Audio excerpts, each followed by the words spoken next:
everybody, and welcome to the Bob Stoops app. I'm Brad McMullen, along with Hall of Fame football coach Bob Stoops, and the big national championship game here on Monday night pits Alabama and Georgia, a rematch of the SEC championship game. Should be a great night for college football. I think it will be. Two great teams, great coaches, great players across the board on both teams. It's going to be a great game to watch. Yeah, and talk about talent on the field, NFL draft prospects all across the board.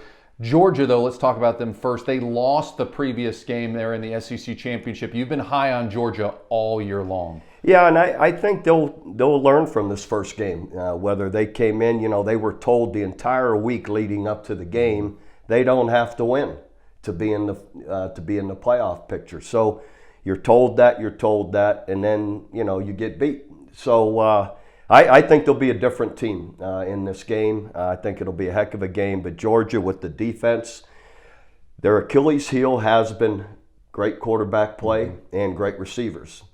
And Alabama has both. But I'm gonna give it to Kirby Smart and that group. They're gonna have a little mean taste in their mouth to come back and play differently and play better.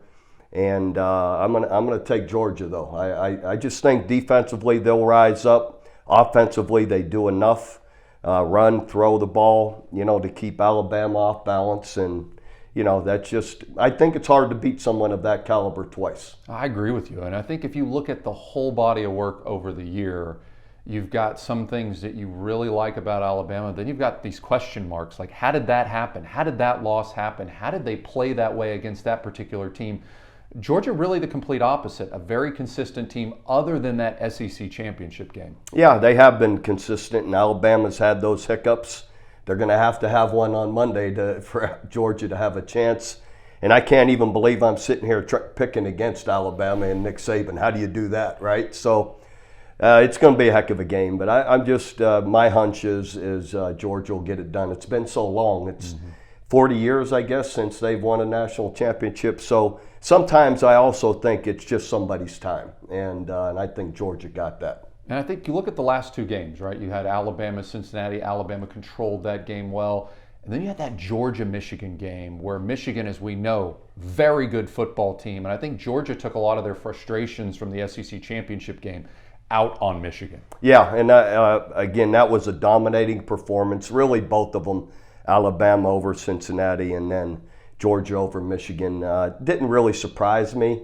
I just thought Michigan was their time, like they're going to have a special day, and just shows you how strong Georgia is that they gave them no chance. I agree. And that's why I give Georgia, a good solid chance. In fact, I would pick Georgia in this game. All right, and Vegas right now agrees with Coach. Georgia favored by 2.5 points. Again, those scores from the earlier game, you had Alabama winning 27-6 over Cincinnati, and Georgia winning 34-11 over Michigan. All right, let's talk about the bowl victory right here. Oklahoma dominating Oregon, winning 47-32. And we talked a little bit before we started recording. It said everything was set up for this great Cinderella ending, if you will, but you had to go out and win the game. That's true. Everyone this has been a great story for everybody. Well, I had to live it, so it was a tough story to. I say that. I loved it and all, but it wasn't as easy as maybe it appeared with all the recruiting pieces, with all the coaches in flux, the assistant coaches, who's going, who's staying, when will they be back to help coach, on and on. What's their future look like with their families, players, whether they're going to play or not, opt-outs, who's staying, who's in, transfer portal, all of it together. There was a lot to manage, but it was fun, it was exciting, and all of that's all good. But you have to win the game. And I was the one who knew that. I know if all of a sudden this is all fun and great for everybody, great story, but it isn't if you lose. And I was aware of that all along, that we needed to win, wanted to play well and win. And fortunately, couldn't have asked more from the players. They were so good to me, embraced me, worked hard. Assistant coaches came back. Even ones that are leaving came back and worked hard. Brian Odom put together the defensive plan. Cale Gundy called the offensive plays. But all the coaches together, assistants, really did the heavy work and put a great game plan together. And the players went out and played. They practiced hard and went out and played hard, and that's all you can ask for. A friend of mine who coaches in the SEC told me it was one of the most impressive coaching jobs of your career, seeing how you handled all of those different variables in this bowl game. Also, without 7 starters playing in that game as well. Yeah, but again, I had a lot of help from the assistant coaches. They were awesome. Players embracing me made it easy. And then you don't really forget how to coach. I had a little bit of experience through the years, and as long as the players are willing to work and do the work, you can get it done. And fortunately, we did in really a great way. I loved it going in at halftime up 30-3. Guys just really came out and played hard, played well. And it was fun. It was fun to be on the sideline for it. And let's talk about what has been voted by the viewers at home as one of the best moments of the college football season. The moment your son scores a touchdown and comes over to the sidelines and you congratulate him for that. Well, it took me a while to get to him. All the other players were beating him up, and so I finally got my turn to give him a pat on the head and a hug, and it was awesome. It was fun ahead of the play. We knew Drake went in, that we had a trips formation, 3 receivers out to the left, and all were in play, depending on what the defense is. And then we saw their blitzing, and Coach Gundy on the headphones told us all, and we all knew it, the hot read, if they blitz, is Drake to the corner. And he said on the phones, uh-oh, he goes, here they come, meaning they're going to blitz. And he said, Drake got to run a great route and win. And he saw him shake the guy right off the bat and beat him to the corner, and Caleb put a perfect pass right on him for the touchdown. So we were all anticipating the play, and then it's fun to see it happen the way you were anticipating it. And one of the my favorite moments was at the end when you took off your visor and you gave it to Brent Venables. What did that mean to you? Yeah, I just thought of it when I was getting up on stage that Brent ought to come up here with me before they even asked me any questions. But I didn't know where he was. I had actually told someone on the way up the stairs, go find Brent. And then they get up and they hand me the trophy and we do all the celebration thing. And then he asked me something about, the program moving forward.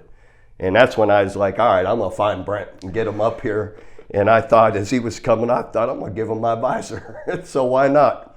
So symbolic, just passing the torch. And Brent's going to do an awesome job. I can't wait to watch him and his staff. And so it was fun that he was there, able to come up and kind of help with the transition. It was like a perfect handoff. We're out there in a winning moment with the team. The team gets to see, here's my new coach. And we're moving forward the same way, with trophies and celebrations. And that's what we do. Yeah, and talk about the momentum on OU's side right now. Big announcement there for that Under Armour All-Star game, getting a top running back in the country. Right now, Rivals has OU's class, a top 10 class in the country, and the next year class already in the top 15 with just 2 commits, and lots of good news coming in on the new coaching front as well. Absolutely. Again, Coach Venables has great experience, of winning experience, not just experience, championship experience. He's hiring a great staff around him, and all these guys they're going to go out and get it done. I'm excited to watch it and can't wait to watch it. And they're off to a great start, the best you could hope for in such a short period of time. And hundreds of kids are now in the transfer portal, and some familiar to the Oklahoma family, including Caleb Williams and Mario Williams. You talk about having an opportunity to coach these kids. And in a sense, they're just trying to see what else is out there, correct? I mean, that happens sometimes. Guys want to see, maybe something fits me better, but sometimes it doesn't. And I think that's the case. Sometimes, the grass isn't always greener somewhere else. Or you walk into a whole new situation that appears to be this, and then when you get there, it's not. Mm-hmm. And I could look back at, look at the last 20 years here at OU. Look at the success, sustained success. All-Americans, championships, Heisman Trophy winners all the way back to Jason White in 2003. Josh Heupel in 2000 was the runner-up, the AP Player of the Year. So we've had quarterbacks through decades here that have played it at the highest level. And really believe we will moving forward. And again, talk about the momentum when you've got a guy like Jeff Lebby coming back to Norman and Dylan Gabriel, who's thrown 70 touchdown passes, calling him an offensive genius, and then saying, hey, if Levy's going to Oklahoma, I want to go to Oklahoma and try to be the starting quarterback there as well. Jeff Levy's got a great track record. Though he'd be young, and only be 3-4 years, it's been incredibly successful with him calling plays, the tempo, just the quarterback play overall has been outstanding everywhere he's been. Just most recently, Ole Miss, Matt Corral, and I know he got hurt in the game early in their bowl game, but Matt Corral's had a great last couple of years. Incredible success. I don't know, top 5, 6 in the Heisman, I believe anyway, or up there. Likely to be a first-round draft pick. So all of that together, Jeff Levy brings great experience, offensive success, and it's going to be fun to watch what we do with Jeff Levy, as the O coordinator. And again, you talk about culture, and you see one of the top high school players in the country who is committed to Clemson, saying, I want to play for Brent Venables. Even if I don't get a scholarship, I'll walk on at the University of Oklahoma. These are some of the things that people need to realize in the transfer portal, that kids would love to play at Oklahoma. It was what a neat story. I read about the young man from Kansas coming here, and he didn't care. He didn't ask anybody. He showed up. He's going to walk on. Well, of course he isn't. He had to talk Coach Venables into taking him, and I get that. Brent's trying to do it the right way and has done it the right way. You can't make a guy go to Clemson if that's not what he wants to do. So the young man had it in his mind. That's what he wanted to do, and came to Oklahoma, and he's going to be a great player. Love watching him, and Brent will do a great job with him. All right, and the bowl season, of course, ends Monday night with the national championship. Your first year on the Fox College Football Game Day desk. Best ratings in the history of the show when this guy joined the show. What was it like your first year there doing that? Fox Big Noon Kickoff, our show, was fantastic. The guys are such good people to be around, and not just the guys on set. Those guys are what they seem to be, just fun, good-hearted guys and talking football. But even the behind-the-scenes guys are all fantastic people. Everybody gets along. No egos. It's really easy and fun to be on set with everybody. And even, like I said, the producers, everyone behind the scenes, there's a ton of support there for you. So it was a lot of fun. I had great fun doing it. A lot of great venues that we've been to, were fun to go and experience different stadiums.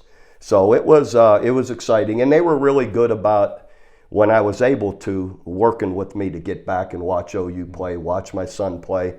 And watch OU play. I'm still trying to wean myself off of OU overall. So anyway, the experience couldn't have been better. Oh, congratulations on an outstanding year. It was a lot of fun watching. Looking forward to watching you again. Now, you're wearing a shirt right there. It says Sustainable Solutions.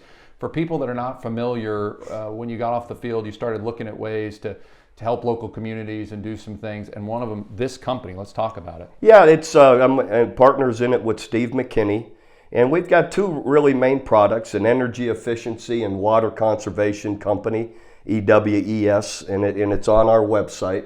And then also an Air Surface Pro, which is an air machine that goes out and antioxidants go out into the air, destroy viruses on surfaces, under surfaces, and in air spaces. So it basically cleans all indoor air spaces, makes them safe. And and again, air as well as surfaces. And another company you're involved with, Legacy Fantasy Sports. If you don't know about this, on pace to be the fastest growing Legacy Fantasy Sports, fastest growing fantasy sports experience in the world. You can download the app right now. And the intriguing part about this is you can play it at any age. So you don't have to be 18 or older to play the game. And you get to play with former players at the same time you can play with current players. So you can have Baker Mayfield handing the ball off to Adrian Peterson, the retired Adrian Peterson. First thing I want to do is I want a team with LeBron James playing a team against Michael Jordan, right? And get an all-star team, recents and all-star group from the past and make them play each other. It's going to be so much fun. Again, you can download the Legacy Fantasy Football app right now. The other cool part is you were asked, hey, if you beat Oregon, instead of dousing you with Gatorade or water, how about some rock and roll tequila? You said, hey, that's okay. What are they going to do? Fire me? There was not rock and roll tequila on the sidelines, but you got to be really proud of that brand and how well it's doing. Absolutely. Rock and roll tequila, again, primary owners are all here in Oklahoma. It's taken off. It's doing really well, and I kind of dropped the ball on that. I should have slipped a couple bottles in the Gatorade jug, and I wasn't drinking it anyway. They just throwing it on me, but yeah, that would have been fun. But anyway, it's done really well. Coach, thank you again for stepping up for the University of Oklahoma. We're so proud to have you on the sidelines, and congratulations on yet another bowl victory. Yeah, thank you, Brad. It was a fun experience, and I shouldn't be thanked. It was just the right thing to do, and fortunately, it's worked out really well. All right, next week we're going to be drawing our winner to have lunch with Coach Bob Stoops. If you have not entered to win, you can do so right here inside the mobile app. And for videos anytime, 24/7, just click on our video tab. For the Hall of Fame football coach, Bob Stoops, I'm Brad McMullen.